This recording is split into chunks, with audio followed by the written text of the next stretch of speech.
everybody, and welcome back to the Poor Man's Chemist. Dun, dun, dun, dun! In this video, we are going to continue our discussion on conformations of organic molecules.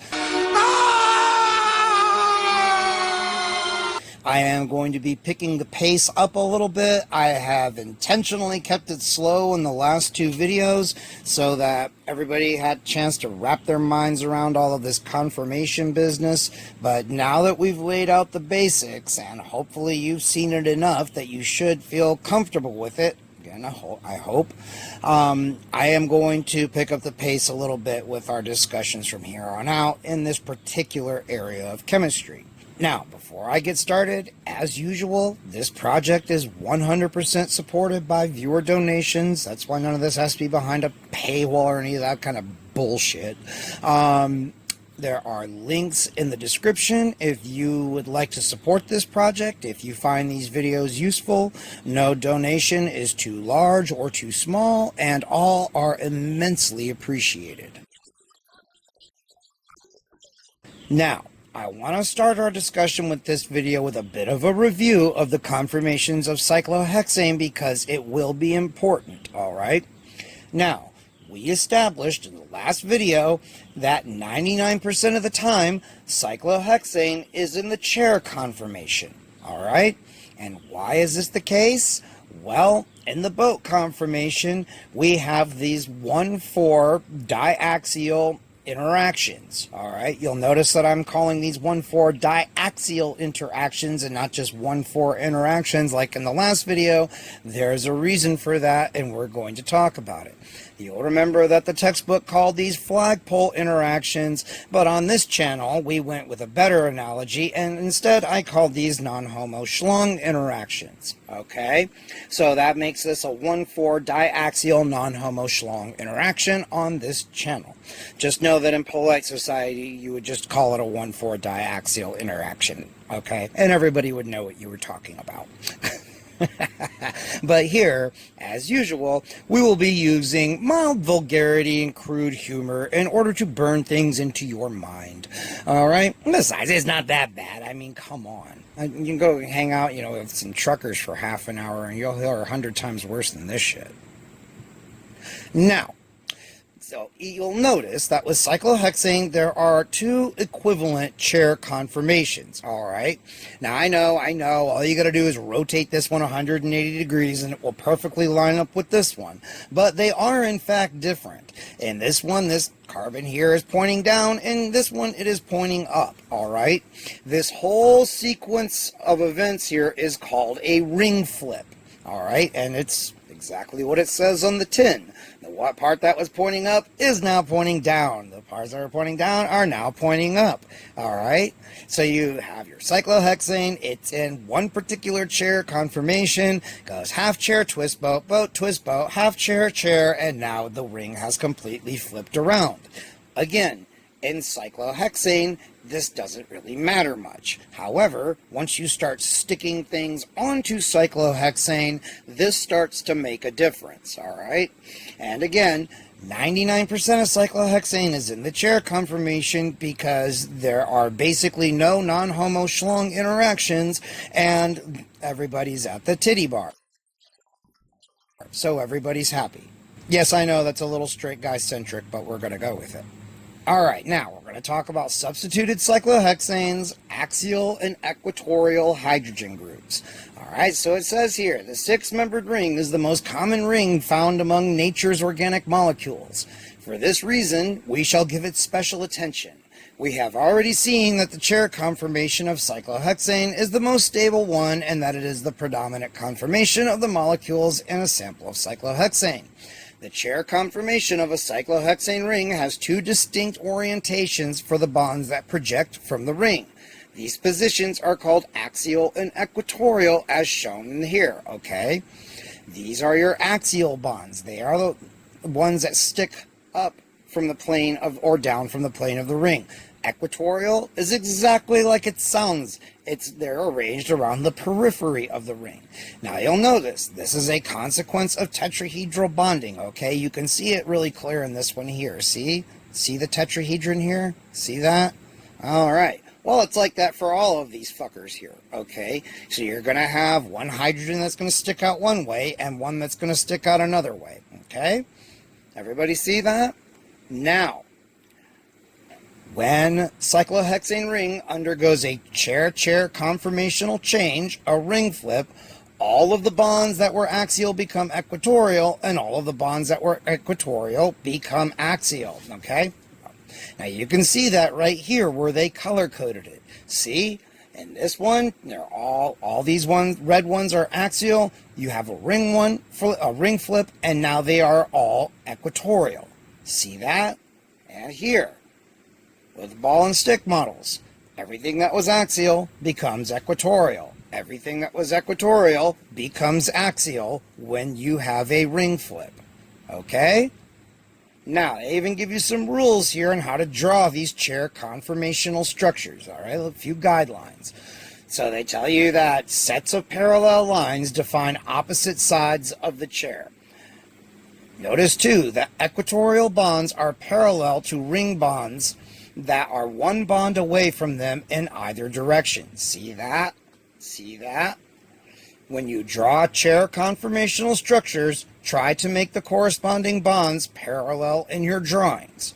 Alright, just because it makes it easier to not lose track of anything.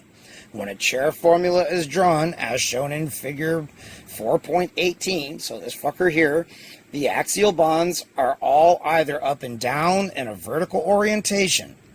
When a vertex of bonds in the ring points up, the axial bond at that position is also up. So see, when this points up, the axial bond is up. When it points down, it points down. All right? Does everybody see that? When a vertex of the ring bond is down, the axial bond at that position is also down, and the equatorial bond is angled slightly upward. Okay? Everybody see that? How you're supposed to draw your bonds here? So that if you are being a good chemistry student and you are writing down notes, like all of us chemistry YouTubers keep telling you is the best way to study this shit, now you have some hard and fast rules for how to draw these fuckers for your notes, okay? You're welcome. I know. Try and draw some structures for yourself. I know, right, textbook? If only. We can pray. Alright, now let's talk about the conformational analysis of methyl cyclohexane, which I can explain pretty easily just by using this picture. So you see that when methyl cyclohexane is in the chair conformation, there are two chair conformations it can be in. One is where the methyl group is axial, one is where the methyl group is equatorial. And just like it says here, the equatorial arrangement is more stable by about 7.6 kilojoules per mole. Well, why is this the case? When we have the methyl group, when you have a particular chair conformation where the methyl group is axial, you start getting diaxial interactions between the methyl group and the two hydrogens on the same side of the ring. Since these are on the third carbon away from this, see, 1, 2, 3, 1, 2, 3, these are called 1,3 diaxial interactions, okay? And just like the non-homoschlung interactions we talked about in the boat conformation of cyclohexane, with methyl cyclohexane in this particular chair conformation, we are getting some pretty strong non-homoschlung interactions, all right? So when the methyl group is axial, yeah, it's a chair conformation. Yeah, they went into the titty bar, all right, but they weren't paying very close attention, and they found out that they were in the other kind of titty bar. I'm just a sweet transvestite from transsexual Transylvania. So, of course, those guys get the fuck out of there as fast as possible. Ring is flipped, methyl group goes equatorial, and now everything's far apart. And again, you can see this really well in the space filling model here. Methyl group is equatorial, it's in this particular chair conformation, everything is as spaced out as you can possibly get. Methyl group is axial, we have this particular chair conformation, we've got some strong 1,3 non-homoschlung interactions going on here, which is going to make the molecule unhappy when it's in this conformation. Alright, now what does the textbook have to say? The most stable conformation for a monosubstituted cyclohexane ring, a cyclohexane ring where one carbon atom bears a group other than hydrogen, is the conformation where the substituent is equatorial. All right?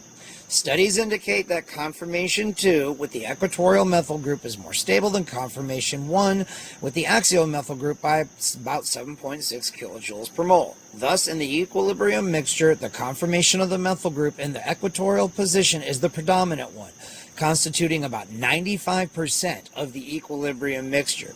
So now we're starting to get to where this is really making a difference, huh?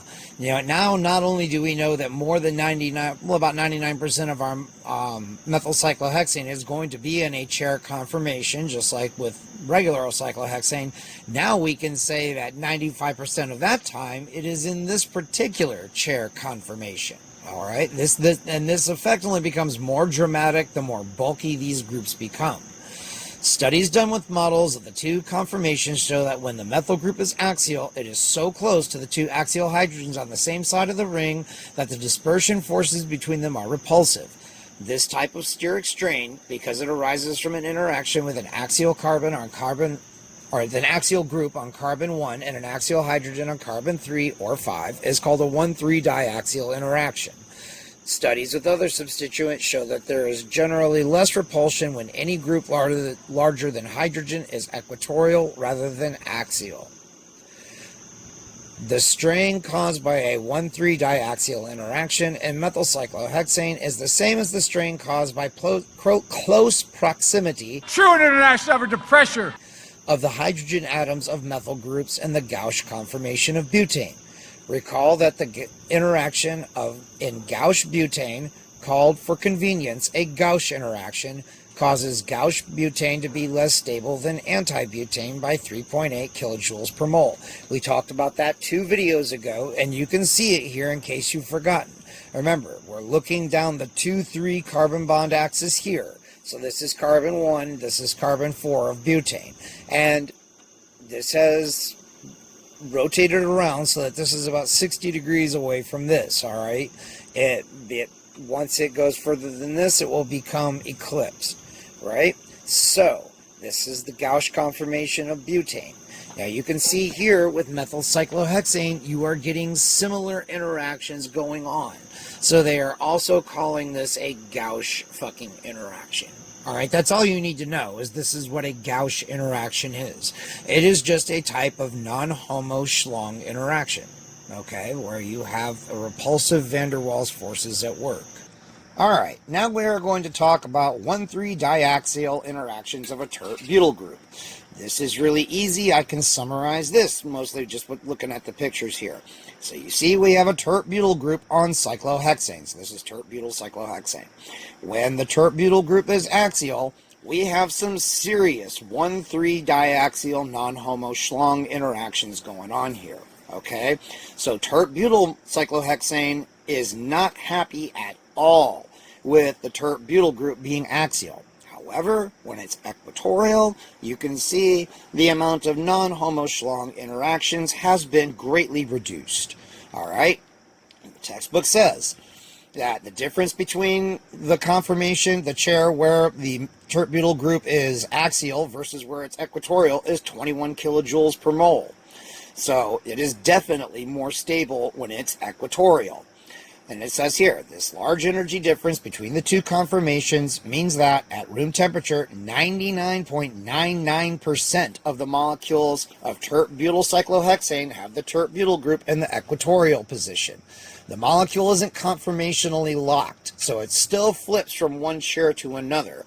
But at any given moment, 99.99% of this molecule is in this conformation. So now we're really getting to where, I mean, for the most part, we could almost just look at this molecule just kind of like being this, because 99.99% of the time it is. But you still do have this happening. I mean, it's not like this doesn't happen at all. And again, I would imagine that at room temperature, each ring will flip many times a second. However, at any given moment, any sample of this stuff, 99.99% of it is like this, okay? And you won't see it in this compound, but I want to give you a bit more of an idea as to why this is so important. So imagine we had something here that was bigger and bulkier than a terp butyl group, okay? And imagine we have something here other than hydrogen, because just hydrogen on the ring isn't going to be really reactive, and there isn't a great way to really distinguish them, meaning if you could pull off one hydrogen here, you can probably pull off hydrogens all over the place, okay? But just imagine we had something here and something bigger and bulkier here. Now, if we want to do a reaction on a compound and it has to happen on these atoms here, one or whatever, if we have some huge, big-ass, bulky thing in the way, well, that's going to block anything from being able to get to those atoms. Whereas if we don't, then these atoms are open, things can come on down in here, they can have themselves a party, and, everybody's having a good time. So this can begin to really have implications for things like synthesis and, different organic compounds, all those wonderful natural products y'all seem to love so much. This is starting to become a big deal. That's why we're spending so much time on it. Now for the part that tends to melt people's brains. Di-substituted cycloalkanes and cis-trans isomerism with rings. So, the presence of two substituents on different carbons of a cycloalkane allows for the possibility of cis-trans isomers similar to the kind we saw for alkenes in section 1.13b. These cis-trans isomers are also stereoisomers. Yes, I agree with this. Because they differ from each other only in the arrangement of their atoms in space, and because there is no way to convert one to the other without breaking a bond. So I am much happier. Yes, I agree with this. These are stereoisomers. So you can see here, we can have cis 1,2-dimethylcyclopropane or trans 1,2-dimethylcyclopropane. With the dimethylcyclopropanes, this is very easy to see, okay? They're either on the same side of the ring or they're on opposite sides of the ring. Everybody see that? Okay. This does get a little complicated here, and you're about to see that. Now, you can see down here, the first paragraph says shit that I already just said. And I want to point this out here. Cis and trans isomers such as these cannot be interconverted without breaking carbon-carbon bonds. They will have different physical properties, boiling points, melting points, and so on. As a result, they can be separated, placed in separate bottles, and kept indefinitely. So, cis 1,2-dimethylcyclopropane is a different compound from trans 1,2-dimethylcyclopropane. Their melting point's different, their boiling point's different, and you could conceivably separate these two fuckers very easily on that basis. So this really does start to make a difference here. And I mean, you can see these have the same molecular weight, same formula, same everything, and yet their physical properties are different just because it is like we have them placed on different sides of the ring. I know, it's very complicated. Now, cis-trans isomerism and conformational structures of cyclohexanes. This is where it starts to get complicated. Trans 1,4 disubstituted cyclohexanes. If we consider dimethyl cyclohexanes, the structures are somewhat more complex because the cyclohexane ring is not planar. Beginning with trans 1,4 dimethyl cyclohexane, because it is the easiest to visualize, we find there are two possible chair conformations. In one conformation, both methyl groups are axial. In the other, both are equatorial. As you would imagine, the di-equatorial conformation is the more stable conformation, and it represents the structure of at least 99% of the molecules at equilibrium. Okay, do we see this now? Now we've got two fucking methyl groups, so that we can have 1,3 diaxial non-homoschlung interactions here and down here on this side of the ring, whereas we have a ring flip. Both these fuckers are equatorial. Everything is spread out as much as possible. This is actually the tranny bar, and this is the real titty bar, where everybody's happy. Everybody see that? That the diaxial form of trans 1,4 dimethylcyclohexane is a trans isomer is easy to see. See that? The two methyl groups are clearly on opposite sides of the ring. The trans relationship of the methyl groups in the di-equatorial form, however, is not as obvious, and that's where this starts getting complicated. All right, you don't really, it's hard to just glance at this and know that, but they're going to give you some rules that make this a fuck ton easier. How do we know two groups are cis or trans? A general way to recognize a trans disubstituted cyclohexane is to notice that one group is attached by the upper bond of the 2 to its carbon and the other by the lower bond. So do you see that here? When we have groups that are trans to each other across the cyclohexane ring, one group will be bonded to an upper bond and one group will be bonded to a lower bond. And that's how you can tell that they're trans. Even though I know it doesn't look like they are, but go with this rule and you will be able to tell at a glance. In a cis-1,4 disubstituted cyclohexane, both groups are attached by an upper bond or both by a lower bond. Everybody see that? So this is the cis isomer. Okay? I hope that's, like I said, I know this can start getting hard to picture, but just remember these rules and you will be okay. All right? So cis-1,4 disubstituted cyclohexanes exist in 2 equivalent chair conformations. In a cis-1,4 disubstituted cyclohexane, one group is axial and the other is equatorial in both of the possible chair conformations. So do you see that?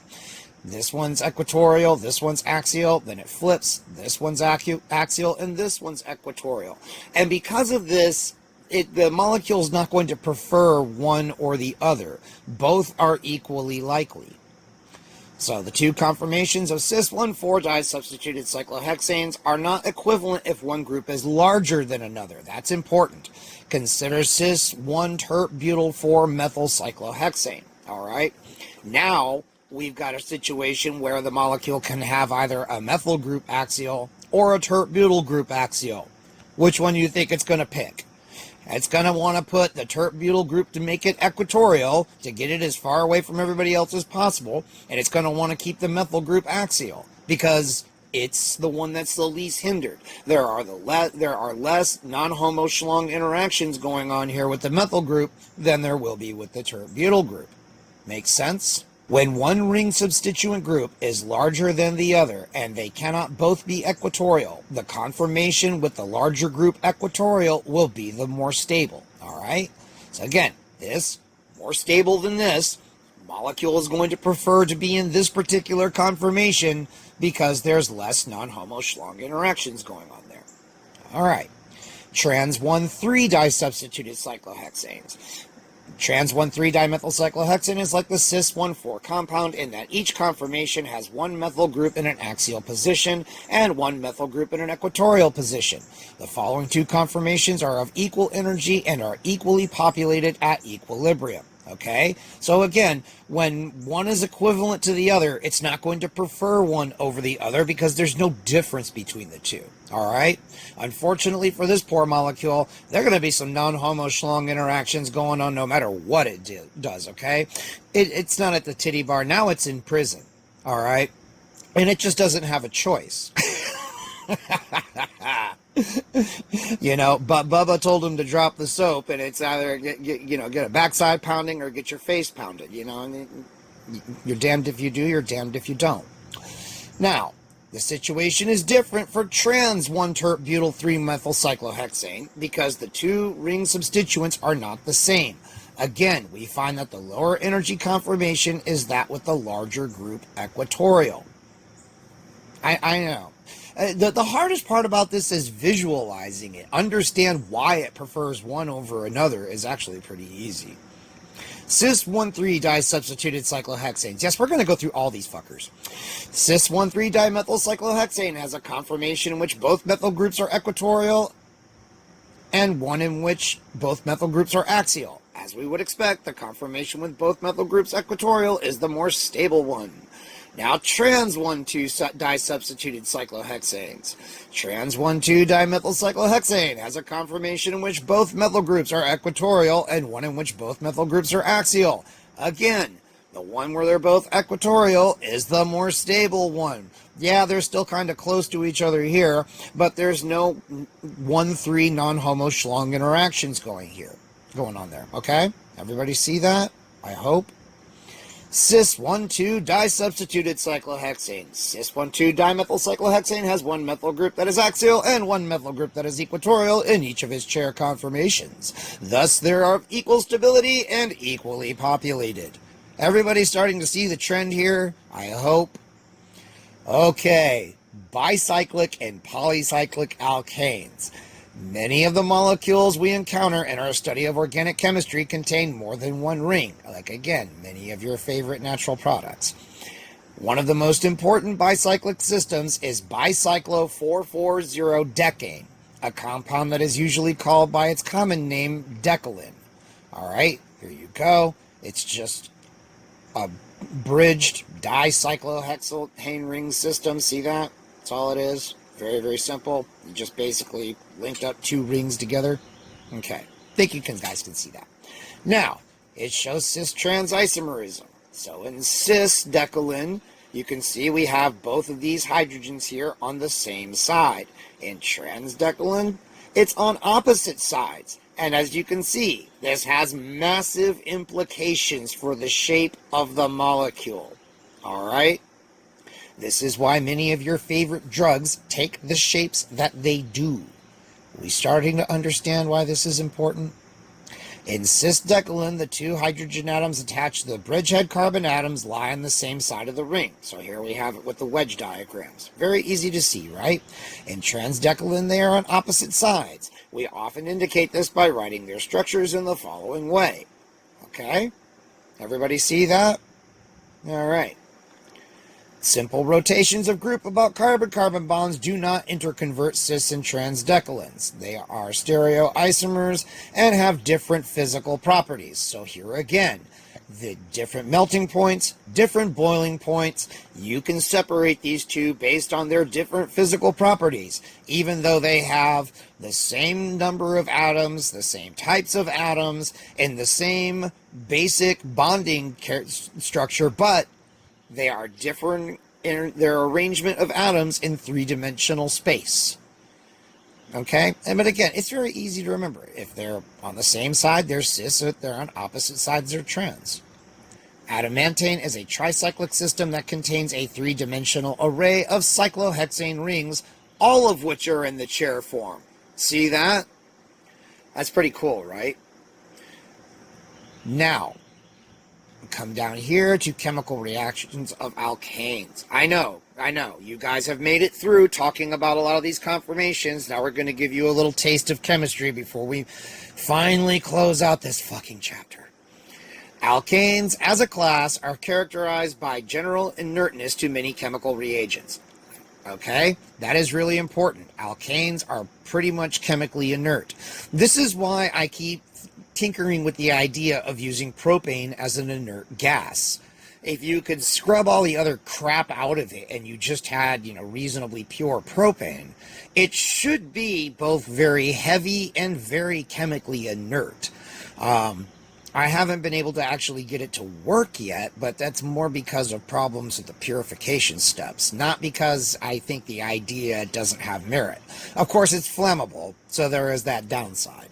But, if argon and nitrogen are hard to get, propane is a possible choice. You just have to be very safety oriented with it. Anyway, carbon-carbon and carbon-hydrogen bonds are quite strong. They do not break unless alkanes are heated to very high temperatures. Because carbon and hydrogen atoms have nearly the same electronegativity, the carbon-hydrogen bonds of alkanes are only slightly polarized. As a consequence, they are generally unaffected by most bases. Molecules of alkanes have no unshared electrons to offer as sites of attack by acids. This low reactivity of alkanes towards many reagents accounts for the fact that alkanes were originally called paraffins, from param affinis, which means little affinity. In other words, they're just fucking inert. The term paraffin, however, was probably not an appropriate one. We all know that alkanes react vigorously with oxygen when an appropriate mixture is ignited. This combustion occurs, for example, in cylinders of automobiles and furnaces, and more gently with paraffin candles. Boring. When heated, alkanes do also react with chlorine and bromine, and they react explosively with fluorine. That's because fluorine will burn shit that has already been burned in air. We shall study these reactions in Chapter 10 because they are free radical reactions. Synthesis of alkanes and cycloalkanes. And they're not going to go in depth here yet, guys. You're just getting a taste here. A chemical synthesis may require, at some point, the conversion of a carbon-carbon double or triple bond to a single bond. Synthesis of the following compound uses an ingredient in some perfumes is an example. All right? So you have this one, you fucking add hydrogen to this double bond, and now you end up with this one. This conversion is easily accomplished by a reaction called hydrogenation. Yeah, maybe easy for you. There are several reaction conditions that can be used to carry out hydrogenation, but among the common ways is use of hydrogen gas and a solid metal catalyst, such as platinum, palladium, or nickel. Anybody want to buy some palladium still? Still got some. Equations in the following section represent general examples for the hydrogenation of alkenes and alkynes. So, alkenes and alkynes react with hydrogen in the presence of metal catalysts such as nickel, palladium, and platinum to produce alkanes. Of course, these days there are much better reagents that can do this, but in principle, all you need is some platinum powder or palladium powder or nickel powder, although I would think in this case you would use these things deposited on some inert substance like palladium on carbon. It just tends to be easier to work with. The general reaction is one in which the atoms of a hydrogen molecule add to each atom of a carbon-carbon double or triple bond of the alkene or alkyne. This converts the alkene or alkyne to an alkane. Everybody see that? All right. The reaction is usually carried out by dissolving the alkene or alkyne in a solvent, such as ethyl alcohol, adding the metal catalyst, and then exposing the mixture to hydrogen gas under pressure in a special apparatus. 1 molar equivalent of hydrogen is required to reduce an alkene to an alkane. 2 molar equivalents are required to reduce an alkyne. Everybody see that? Takes 1 molar equivalent to reduce a double bond to a single bond, 2 to reduce a triple bond to a single bond. Makes sense? I think that's pretty fucking obvious. And you see some examples here and some of the reaction conditions. You do this one with nickel and ethanol at 25C at 50 fucking atmospheres. But you can also do it with palladium and ethanol at 25C at 1 atmosphere. Now, this is something that amateur chemists are going to be able to reasonably pull off. This is why palladium is so insanely fucking useful. And see here too, although it doesn't bother to tell us the temperature or the pressure, because of course it doesn't. This is what I was looking at when I was thinking, 50 atmospheres is the pressure you get under about 500 meters of water on Earth, right? If you could put all of your reaction mixture inside of some kind of vessel, something that, and I don't know how you could possibly keep it watertight at this pressure. I'm no engineer. I was just an idea. Well, and come up with some kind of piston arrangement. Then you sink that, hook it to a cable, drop it 500 feet below water. The pressure compresses the piston, reaches the pressure that it needs. It does your hydrogenation. And if the tank explodes, you got a half a kilometer of water between you and it. And if you're doing something naughty, if the Coast Guard shows up, you just let the cable go. But I mean, think about it. You don't need to generate the pressure. All you need is just use nature to help you do the synthesis. Now, again, I don't know how practical that would really be. I mean, how do you engineer a piston that will stay watertight yet move freely at 50 atmospheres of pressure underwater? I do not know. I am not an engineer. It was just an idea that I had. Anyway, that's it. We are not going to talk about the index of hydrogen deficiency. If you are curious, you can read up on this if you like. This is, I think, I don't actually know this. This is just my personal thought. I think the index of hydrogen deficiency is some kind of vestigial holdover from analytical chemistry of days gone by, before there was modern instrumental analysis, and you could measure how much hydrogen was added to a sample of a compound to, say there was a double or triple bond there. An apparatus like that would be kind of a pain in the ass because you need to be able to, very accurately measure the volume of hydrogen before and afterwards, also the temperature, since temperature affects the volume of a gas. And I would think that building this kind of apparatus would be kind of expensive. And for, save up your nickels and dimes, you can get yourself an IR spec for a couple $1,000, which will tell you all of this shit in minutes. I mean, index of hydrogen deficiency is one of those things that you always learn about it in school, and then you never see it again. You never actually use it for anything. I think I've encountered this term a few times in my career since I've graduated from school. Like, we didn't even use it really in school. We just learned what it was, and then we just, never touched it again. So I don't know that it's really all that useful to anybody here.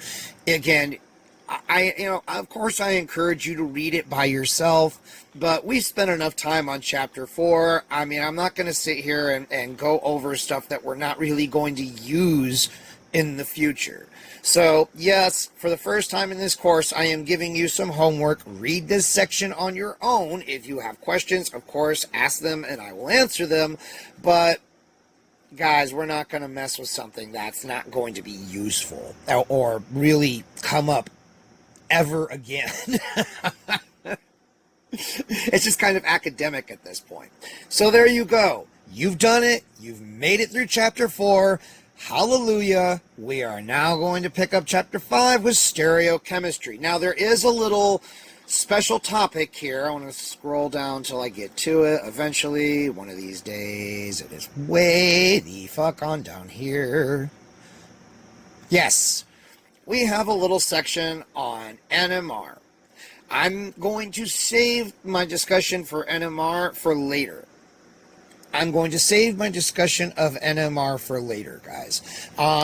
We're not going to get into it here. I think there's an entire chapter on NMR in this book, and we will just jump back here when we get there. If you want to read it, again, of course, always encourage you to read the textbook. But, like I said, so far as the course that we're doing here on the internet, we will come back to NMR at a later time. So, I hope you liked this video. Give it a thumbs up, and if you didn't, well, you probably won't like stereochemistry either. I mean, my God, what does it take to fucking please you? Subscribe, comment, share the videos, please donate some money, and until the next one, y'all, I will see you later.